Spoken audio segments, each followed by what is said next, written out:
नमस्कार सर्वांना. मी मनीषा माझ्या हॅपी लाईफमध्ये तुमचं खूप सारं स्वागत करते. आज व्हिडिओची सुरुवात अशी उंबरठ्याच्या पूजनाने करते. तसं तर उंबरठ्याचे पूजन, तुळशीची पूजा, दारातील रांगोळी ही माझी रोजचीच कामे आहेत. परंतु आता 15 दिवस झालं पाऊस पडतो आहे ना, त्यामुळे ते स्किप झालं होतं. आता 4 दिवस झालं तर पावसाने सुट्टीच घेतली. त्यामुळे आज आले बाहेर रांगोळी काढायला. म्हटलं तुमच्याशी शेअर करावं.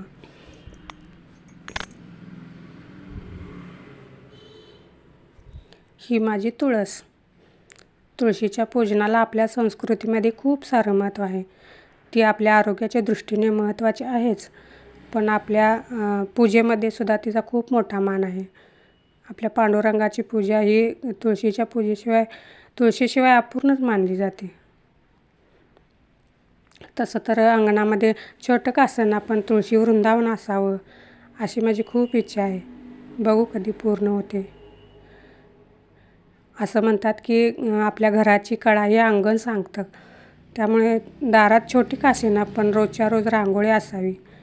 आणि रांगोळी ही हळदी कुंकू घातल्याशिवाय पूर्णच होत नाही. मग आत आले चहा घेण्यासाठी. तसं तर चहा घरात मी एकटीच घेते. मुलगा मिस्टर चहा घेत नाहीत. माझाही सकाळी एकदाच चहा होतो. आमच्यात चहाचं प्रमाण खूप कमी आहे. या सर्वजण चहा घ्यायला.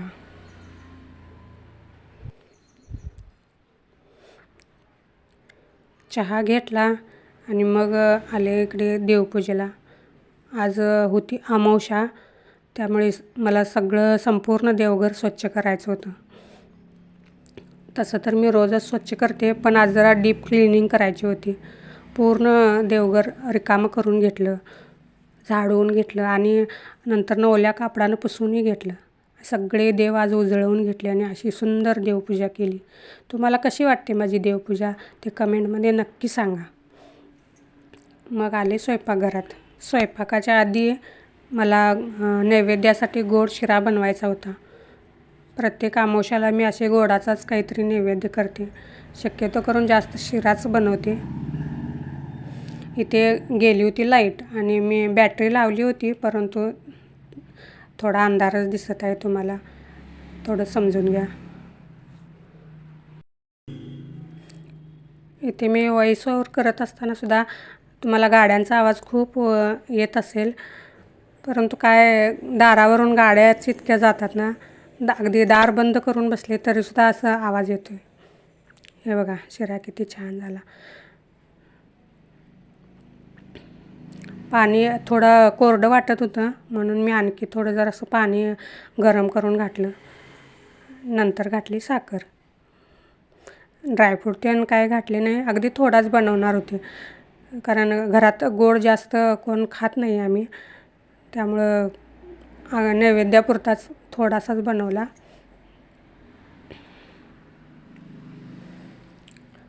नंतर लागले स्वयंपाकाला. नैवेद्य वगैरे दावून घेतला आणि मग लागले स्वयंपाकाला. खरं तर हे सगळं आवरता मला आता 1.5 तास झाला टाईम. स्वयंपाकाला कुकर लावून घेतला आधी. तसं तर आज जास्त काही स्वयंपाक बनवायचा नव्हता.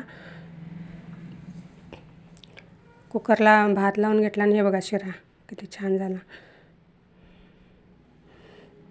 मी इथे काय करत आहे असे तुम्हाला वाटेल. तर काल काय झालं, हे गेले होते म्हणजे मी आणि मिस्टर गेलो होतो आम्ही किराणा माल आणायला. तर येताना काय केलं आम्ही, कोबी मंचुरियाचे पार्सल घेऊन आलो.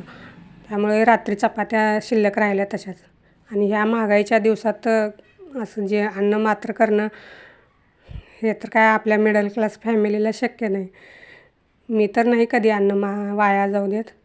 मग त्याचाच आज म्हणजे काय म्हणू आपण चिवडा करायला मी. चपात्या हे मोडून मिक्सरला लावून घेतल्या आणि थोडं पाणी शिंपडून भिजू दिल्या, म्हणजे मऊ होऊ दिल्या. त्यातच मी थोडं मग तिखट, मीठ, शेंगदाण्याचा कूट असं घालून घेतलं. आणि थोडे मला अख्खे शेंगदाणे पण पाहिजे होते, मग तेही काढून घेतले बरणीतनं. असं चपातीचा चिवडा करताना ना कांदा भरपूर घ्यायचा. तेल कडू दिलं आणि त्यात जिरे, मोहरी, कढीपत्ता आणि भरपूर कांदा घातला. कांदा चांगला भाजू दिला. मग त्यात शेंगदाणे घातले. शेंगदाणे भाजलेले होते म्हणून मी नंतरनं घातले. शेंगदाणे जर कच्चे असतील तर पहिलाच तेलात घाला. नंतरनं हे बारीक केलेला चपातीचा भुगा त्यात घालून छान व्यवस्थित परतून दिलं. छान लागतो असा चिवडा. हे बघा किती छान झाला. आणि परतल्यानंतरनं मी थोडं वरनं पाणी शिंपडलं आणि झाकून ठेवलं म्हणजे मऊ होतं. नंतरनं ताक हे करून घेतलं. तसं तर ताक हे आम्हाला म्हणजे आमच्या घरात रोजच जेवणात लागतं दुपारच्या. हे बघा स्वयंपाक आवरला. सगळं किचन चकाचक करून घेतलं. नंतरनं धुणी भांडी हे पण सगळं आवरून घेतलं. आणि हे टायमिंग होतं ताईनं दुपारी 1:30 पावणे 2 वाजले असतील. मला गव्हाचं पीठ संपलं होतं. मग त्यासाठी दळण करायचं होतं. तेच नीट करायला इथं घेतलं होतं मी. तसे तर आपल्या बायकांची कामं दिवसभर काही संपत नाहीत. एक झालं एक चालूच राहतं. सकाळी स्वयंपाक झाला, दुपारची काहीतरी, दुपारचं आवरलं तोपर्यंत संध्याकाळची कामं चालू. काही ना काही चालूच असतं. आणि हा सगळा किराणा माल मी काल घेऊन आलो आहे. नमस्कार सर्वांना, मी मनीषा. आपल्या चॅनलमध्ये तुमचं खूप सारं स्वागत आहे.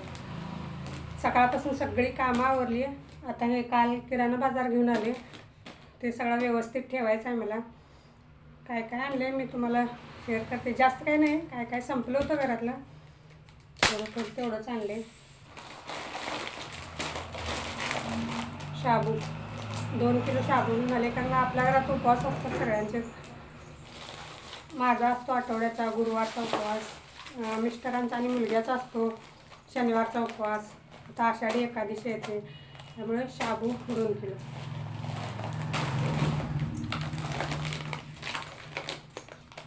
खजूर,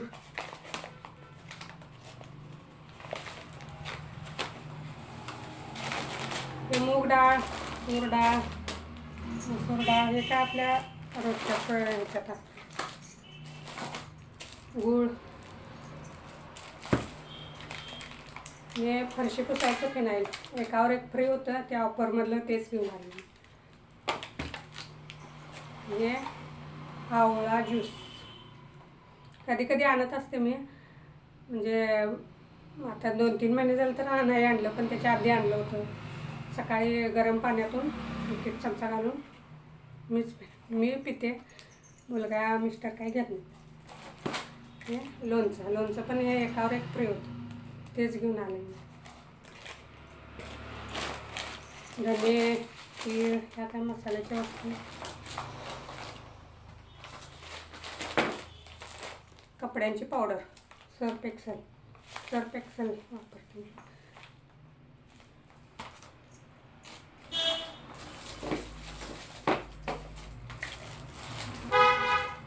मीठ. हे आणले आवळा कँडी मी पहिल्यांदाच आणल्या. बघूया कशी आपल्याला.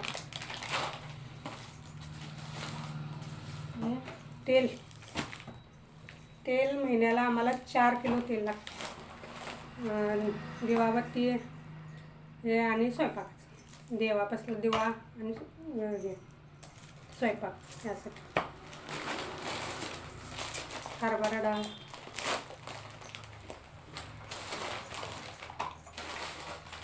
आणि काही खायच्या वस्तू पण आल्यात. मी पास्ता आणला आहे, पहिल्यांदाच आणला आहे पास्ता मी. अजून मी कधी केलेला नाही पास्ता. आणि पेस्ट पतंजलीची दंतकांती किंवा हे विठोबाचं आणते मी. हे विठोबाचं चांगलं वाटते मला. याच्या आधी पण आणली होती मी.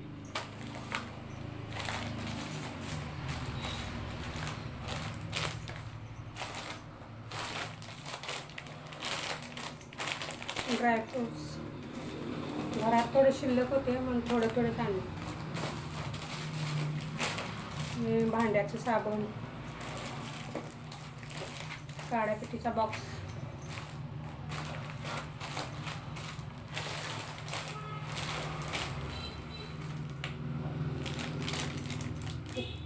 तयार पाणीपुरी चटणी आणली आहे बघा. कशी आता वापरायची बघूया. मी काय कधी आणलेली नाही, आजच घेऊन आली.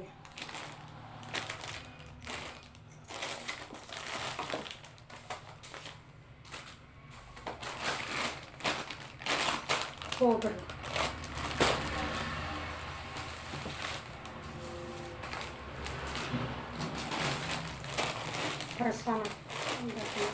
फरसाणा घेऊन आले. म्हणजे मिसळ ते केलं तर बरं पडते म्हणून घेऊन आले.